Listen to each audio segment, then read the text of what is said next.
Welcome back to the Bumper Breakfast. We have Patricia Okosodo, who is the founder of Golden Empowerment. On the Golden Empowerment. Yeah. Abby? Yeah, Golden Empowerment Foundation. I know. Golden Empowerment Foundation.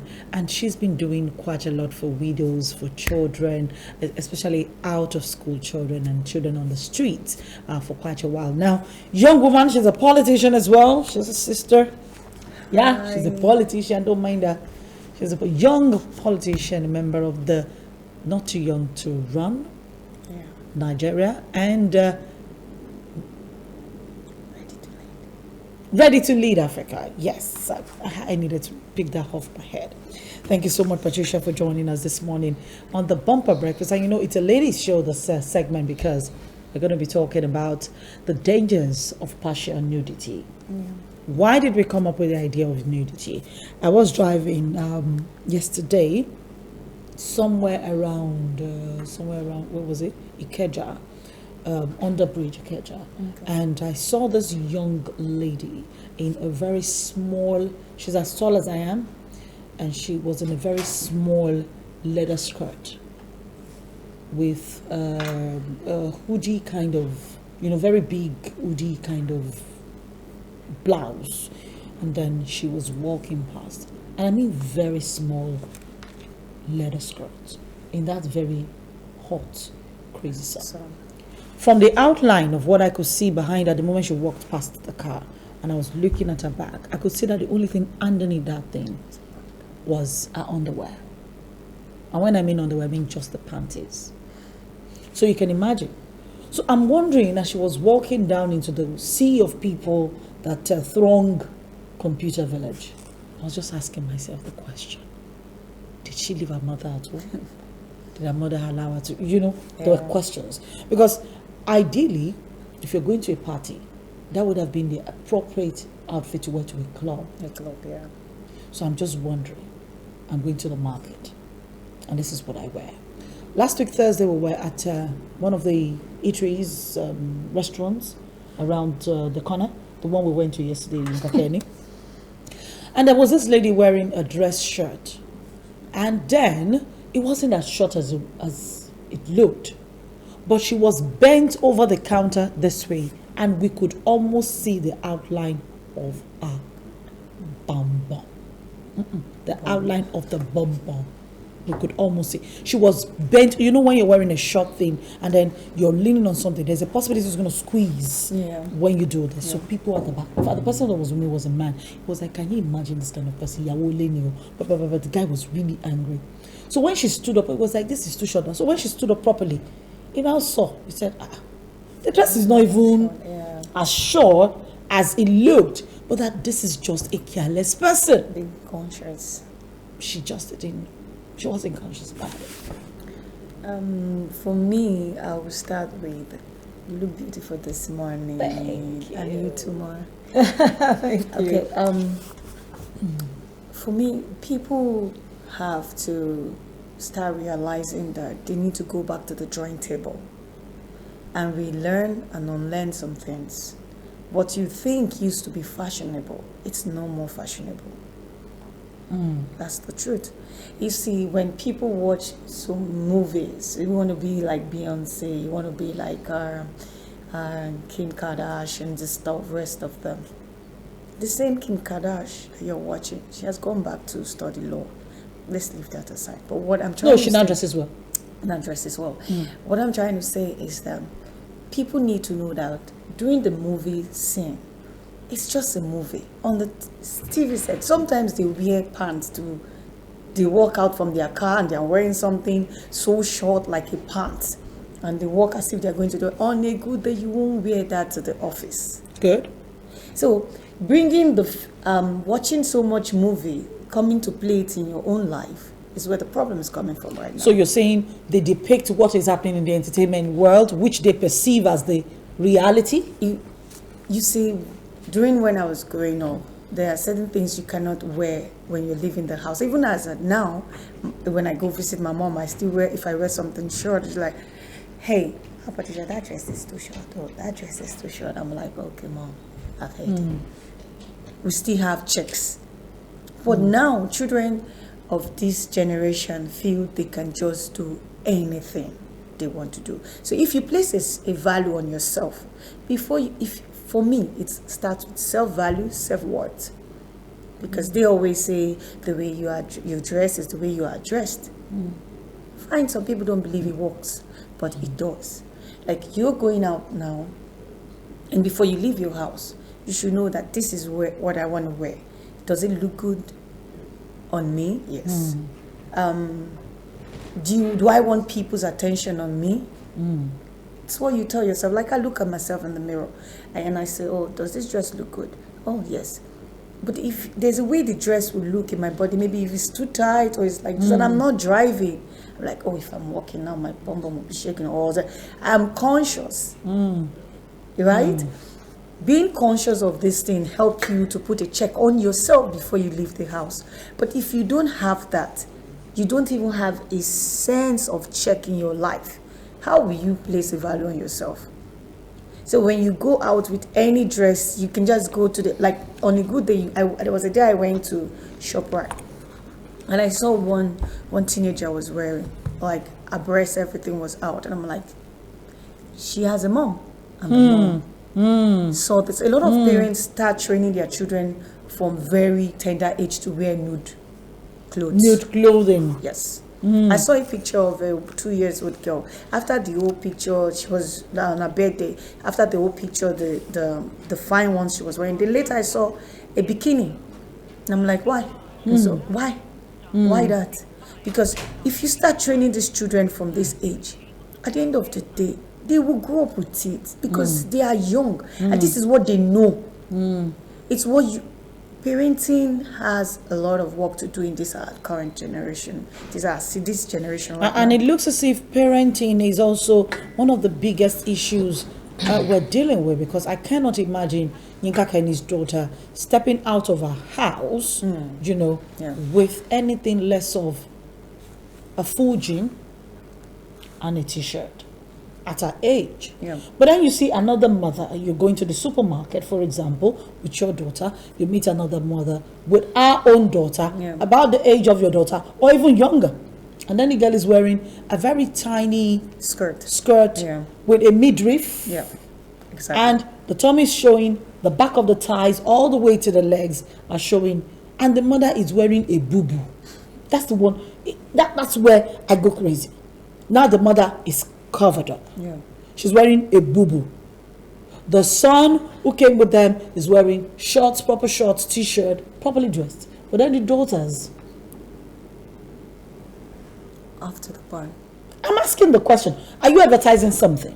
Do you run a brothel in your house? I think it has to do with parenting, because education for me starts from home. Everything a child needs to learn starts from the home before they even go to school. So if you start bringing up your child at that age, and even when they go to the university or go to boarding school, they still go that way. They still dress that way. I'm not saying that people should not wear a short dress. There's a way I dress. I feel if you cover up, you have a short dress, what are the parts of the body do you want to advertise? Are you advertising something? That's what you should ask yourself. So for me, I want to appeal to parents to please start watching your younger children, because if you're above 18 years, I don't even want to say anything anymore because I feel 18 is adult, but we still need to talk.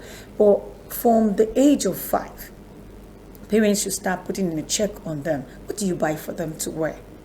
Because their mental mind goes through what you teach them now and what they watch. They continue to watch, and you put on TV, like those days when we're growing up, there are certain things they don't allow us watch. But now you're watching Big Brother, your children are like, they know all of them. They know all of them. So, and with the social media right now, they can, and their phones are just there, they can go on their phones and start doing what they want to do. And when nowadays parents put their children in boarding school a lot. So when they go to boarding school, we don't know what they do after that. We think they're in boarding school, they're in school, they're not in school. They even still go to party. Okay, so there are certain things we need to start with, like our foundation, we have a program we do every month for young girls. We say build the girl child. What we teach them is know who you are. You're worthy. You don't need anybody to tell you, you look beautiful. You are beautiful. Because when you start telling them that this is how they are beautiful, and if they have that courage inside of them, they don't need to even look, they don't need to dress inappropriately to attract anybody. Because when they look at themselves in the mirror and they're like, I am beautiful, I am worthy, I'm valued. And they go out. If you tell them yours is extra.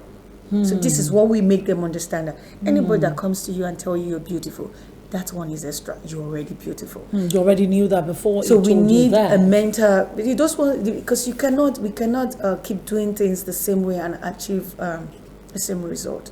But then what do we do about the ones who are already doing it? Somebody was saying that as individuals, we need to get to a point where we're correcting people. Yeah.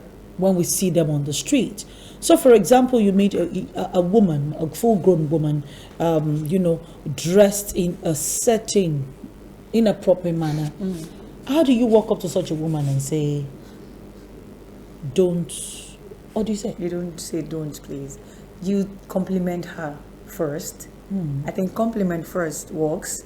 You look beautiful. But I think this skirt is too short.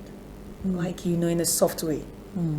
We need to compliment first, because you don't know the mood that brought her. You don't know the mood she woke up with, and you don't even know what she's going through, maybe. Because when people are depressed, they find things to make them feel okay. Some go into sex on the street, some go to stealing, some go into drugs, drinking, some go into dressing the way they want. I don't care. This word, the word we use, because with little research I've done, is like, I don't care. The consequence, damn the consequence. So we appreciate you first, like, hey, you look beautiful, and tell you, we need to do that. I've walked on the street and somebody say, I like your confidence. I was shocked. I was going for a program. I was very late, so I had to take a bike, and some of these guys stopped the bike, and I had to trek, walk a long way. And I was walking. I wanted to get angry, and one woman said, you look beautiful. I said, thank you. Another one said, I like your confidence. I started smiling. I said, okay, this is good. If I was dressed in an appropriate way, like maybe my skirts could not have to be dragging like this, they would like, what's this one safe? All this mama that. But with that, I told myself, this is what you get by looking this way. But then the question is, do boys now have, let me just say, do the thugs, because I've seen people get harassed for wearing something, what they call rubbish. Yeah. You go to the market, you're wearing a very funny skirt, you're wearing spaghetti strap or something, and then the boys start hitting the person, they start pushing the person, they start pushing them around, harassing them, all in the name of she's not properly dressed. They see them as readily available for harassment. Does that justify? No, it shouldn't. No, that shouldn't justify anything, because we are all individual, and it's not your business to harass that person. It's either you tell the person, hey, don't even touch that person. It's not your business to touch that person, because the moment you touch that person, you're passing your boundary. You understand? You're not the person's owner. So you don't have business. Or you can do, as female, what we can do is just walk down to the person and say, hey, you look beautiful, but this dress I think is short, and walk past. You don't need a conversation. You just walk past. Say what you want to say and keep going. The way you speak to the person will really register. But a guy coming to meet that lady and say, she's available for whatever you want to do. Guys out there, they are mad. You're not seeing the ones that will pull the skirts. No, what I mean is that even when you're properly dressed, some guys will still harass you. When I mean really dressed, you're covered, and you're looking beautiful in your face, they will still harass you and molest you. So it's not the dressing that make them do that. It's just their mental mind, because they have mental disorder. That's why they behave the way they behave. So everything they see on skirts, everything they see, they want to look. Must you look at everything that pass? You get my point? It's an habit, because they are built on it. Has become an habit for them. That's why they keep pushing and doing it. So you don't. You have a sister too. You have a mom. You have. Trust me, they pass their sisters to their friends. Oh, of course. So we shouldn't. Yeah, for me, I feel that they don't have the right to harass any girl that's inappropriately dressed. They don't have the right. We're still talking about the dangers of partial nudity, and the purpose is just to find out how we can get as many of these young women off the streets. The question is, every time people see you walking past with half dress, full, half chest, half whatever, the assumption is that you are Available. selling something. Exactly.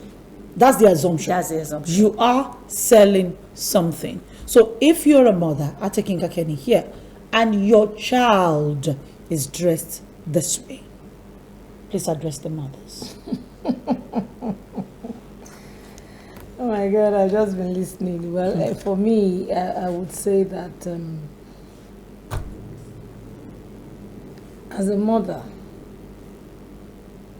if your child is dressed improperly, you have failed. Because with full confidence, I can go to sleep to know, not even to monitor my child on what she wants to wear. She's just 12. And even, at times I ask myself, I tell myself, excuse me, if I've not even gone to the extreme. Honestly. So as a mother, I feel that, you said 5, but I feel that for me, I started even while my daughter was a baby, because I formed the habit of the leggings, the ties, because I love the shorts, when they are babies, I love that short dresses, those short dresses, I love it. So I did so many of them for my daughter, but I made sure that she was putting on the long tights. So it's something that she's gotten used to. So even now, my daughter loves the very short dresses, but she will do the tight. She does that a lot. She will do the tight thing underneath. So as a mother, excuse me, I would say that first off, you have failed. Because if you cannot, because in today's mothers, we so busy, you might not be there 24/7 to know when your daughter is going to the market, she's going to the shop, she's going out to play with her friends and all of that. So you should start from yourself, but it's never too late. Yorubas will say, "Oba kubaje." You can always start. Your child remains your child, no matter what. You can and I want to also say that when we talk about all of this, we should not exclude the boys also in all of this. We should teach the boys also how to address the girls, the ladies, and all of that. So that we can have generally a better generation coming up. So I feel that strongly we should start from, even when they are babies, because it naturally becomes a part of you as a parent also. Because I, as a person, naturally I love to wear short dresses. So I had to be conscious of it. The kind of because the length. If you do it a bit with your children.